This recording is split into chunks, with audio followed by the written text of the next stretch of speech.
Hey, what's up guys? Jake MTG here. So we got a deck tech for blue-green Tron, kind of spicy take on it. So let's go ahead and dive right in. So we have 4 Chalice of the Voids. I believe this card is really good in the meta right now, especially against the red-black Ragavan decks. Most of it's playing 1-drops. Also great against Infect and Hammer Time. So that's why we are playing 4 Chalice of the Voids. Walking Ballista, just something for us to drain all of our mana into and start picking creatures away, or our opponent. Condescend, great counterspell in our deck. Let's just scry and try to find our Tron pieces if we do need to find that, or a threat. So that's really helpful for that. We have expedition maps to help us find our lands that we need, so we can go ahead and get that Academy Ruin and do some fun combos with Mindslaver. So next card we have is Repeals. Again, we can go ahead and remove anything that's problematic against us, like we can get rid of a Blood Moon if we need to.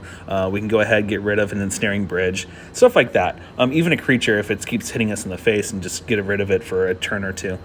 Cyclonic Rift, great against the Enchantress decks that are going around right now, because man, I got blown out against Enchantress last week and it does not feel good. And the reason why we're playing blue-green is for this big, jellyfish Hydra boy. So basically, standard all-star, has flying and trample, but great thing about this is we can drain all of our Tron lands mana into this, and we get to gain life and draw a lot of cards. So that is one of the cards that is a good threat in the deck. Talisman of Curiosity helps us get our colors for our Hydras and our Thirst for Knowledge. Really good card. Draw 3 cards if we don't really need a Talisman. If we don't need a map, we can go ahead and just pitch that, and we can go ahead and draw 2 cards instead of discarding 2. Boon of the Wishgiver. Really good early game for cycling, and in late game we can always draw 4 cards with 6 mana, which is easy for us to do.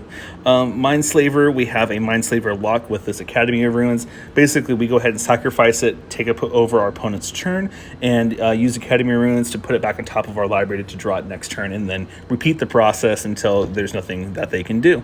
Then we have Ugins, really great, just top end. Go ahead and wipe the board, or just keep plussing up to go deal damage with our Mindslaver lock. And there is our lands. So we got the Botanical Sanctums, the Barkchannel Pathways, Gemstone Caverns, the Tron package, and some islands. Let's go over the sideboard. We have 3 Tormod's Crypts against the graveyard decks, which is kind of a pain in the butt for us. We got Hurkyl's Recall against Lantern Control. I did have to play against that, and that was kind of ridiculous. I hate playing against that. It's like looking at a wall and waiting for the paint to dry.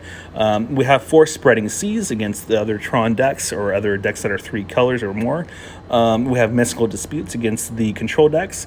Nimble Obstructionist, we can go ahead and stifle anything that's kind of annoying, like a Liliana downtick, a fetch land, stuff like that. And then Emrakul, we can always side that board in against Mill, or if we would just want to be cheeky and somehow cast it, we can do that too. So yeah, that is blue-green Tron. Let me know what you guys think of the list, and I hope you guys have a good one.